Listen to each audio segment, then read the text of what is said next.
Hi, good morning. Good morning to my YouTube channel Art of English. So guys, जैसे हम पहले भी study कर रहे हैं कुछ महत्वपूर्ण वाक्यों के, आज हमने जो वाक्य दिए ये बहुत ही साधारण वाक्य हैं। केवल दो ही एग्जाम्पल हमने लिखे बोर्ड पे और दो ही एग्जाम्पल सामने है, तो आप समझ जाएंगे कि ये सेंटेंस बहुत ईजी है। So we don't need to worry about the structure. We are using here maybe. This is the passive form of the sentences. So passive form पहले भी मैं स्टार्ट कर चुके हैं, ये आगे पैसिव में ही दिए गए हैं। हम जब अनुमति मांगते हैं, किसी से परमिशन लेते हैं या क्लास में जाते हैं, बोलते हैं sir may I come in, may I go there, may I dance, तो इस तरह से अनुमति लेते हैं हम। मे से सिंपली हम अनुमति लेते हैं। और इसके लिए हमारा दूसरा वीडियो हमने जो मे के ऊपर दूसरे वीडियो बनाए, अनुमति सिंपल तरीके से अनुमति हम बोल देते हैं। तो इस तरह से हमने और वाक्य बनाए। हम इन वाक्यों को लेंगे और इनमें हम अपने अकॉर्डिंग सेंटेंस फ्रेम करेंगे। सेंटेंस फ्रेम करने वालों इन वाक्यों की जगह दूसरे वाक्य हम एडजस्ट कर सकते हैं और उनका आंसर हमें ऐसे लिखेंगे। जैसे हम पहला वाक्य बोले, मुझे बोलने की इजाजत या अनुमति दी जाए। I may be allowed to speak. I may be allowed to speak. Allowed की जगह परमिटेड भी कर सकते हैं। ठीक है। मुझे घूमने की इजाजत दी जाए। I may be permitted to walk. I may be permitted to walk. कैसे बोलेंगे? I may be permitted to आपको घूमने की अनुमति दी जाती है। I may be permitted to walk. You are permitted to walk. मुझे खाना खाने की इजाजत दी जाए। I may be allowed to eat the food. I may be allowed to eat the food. आपको खाना खाने की अनुमति दी जाती है। You are allowed to eat the food. मुझे गाड़ी चलाने की इजाजत दी जाए। I may be allowed to drive the car. I may be allowed to drive the car. Permitted भी कर सकते हैं। I may be allowed to drive the car. आपको कार चलाने की अनुमति दी जाती है। You are allowed to drive the car. मुझे विदेश जाने की इजाजत दी जाए। I may be allowed to country. Abroad. I may be allowed to go abroad. आपको विदेश जाने की अनुमति दी जाती है। You are allowed to go abroad. Abroad. You are allowed to go abroad. मुझे नए कपड़े खरीदने की अनुमति दी जाए। I may be allowed to purchase new clothes. I may be allowed to purchase new clothes. आपको नए कपड़े खरीदने की इजाजत दी जाती है। You are allowed to purchase new clothes. मुझे इस बाग में घूमने की अनुमति दी जाए। I may be allowed to walk. I may be allowed to walk in this garden. आपको इस बगीचे में घूमने की अनुमति दी जाती है। You are allowed to walk in the garden. You are allowed to walk in this garden. और नहीं होता है, नहीं दी जाती है, तो इसमें कह सकते जैसे आपने बोला मुझे ड्रिंक करने की अनुमति दी जाए। I may be allowed to drink. अब बोले नहीं, आपको ड्रिंक करने की अनुमति नहीं दी जाती है, तो you are not allowed to drink. नहीं होगा तो करेंगे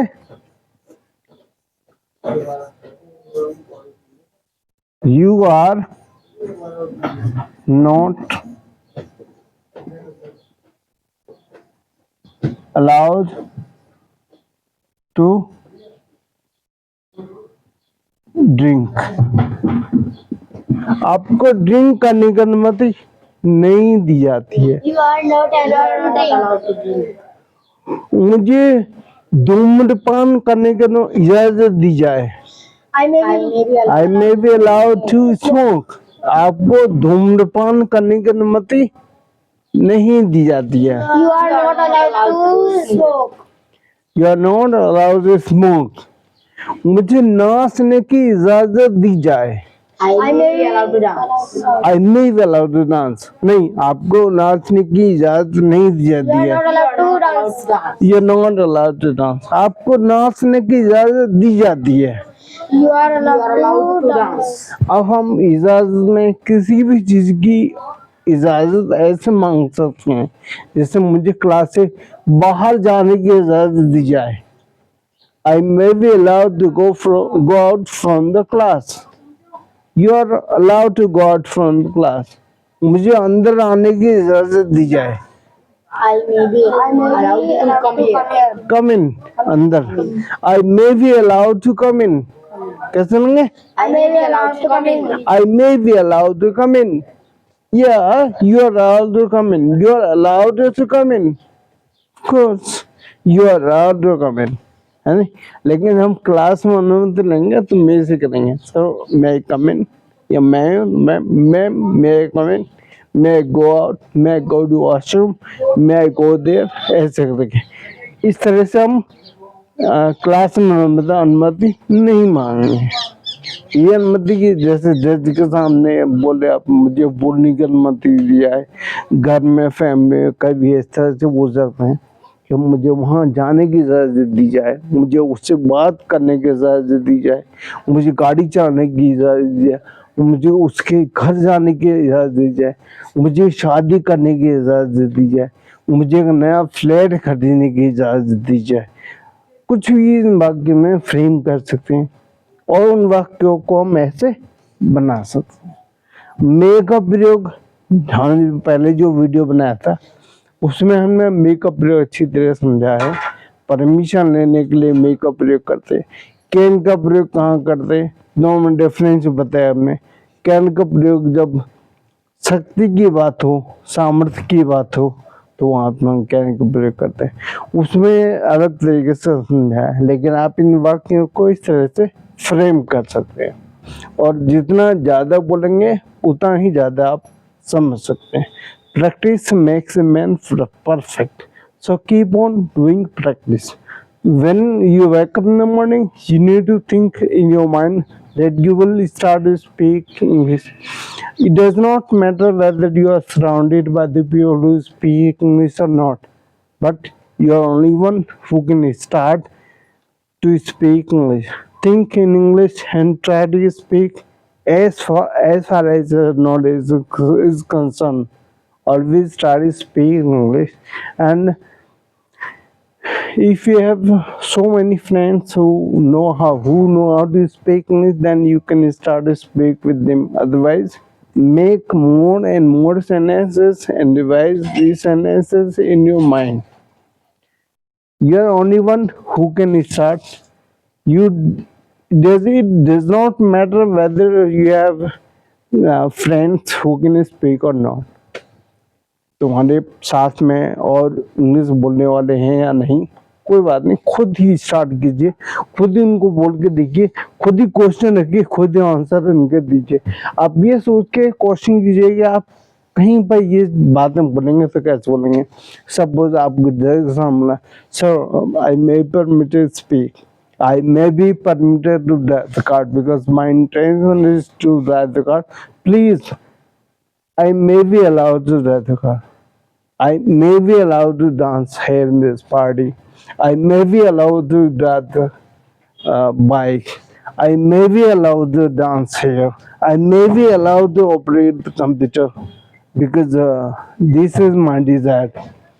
I may be allowed to walk in this park because I'm in the habit of walking in the morning. So I may be allowed to walk in this park. I may be allowed to write an application. I may be allowed to eat the sweets. You can ask, you can frame so many sentences according to this structure. The structure is very simple and we have used this passive form and we have made so many sentences regarding our daily basis conversation.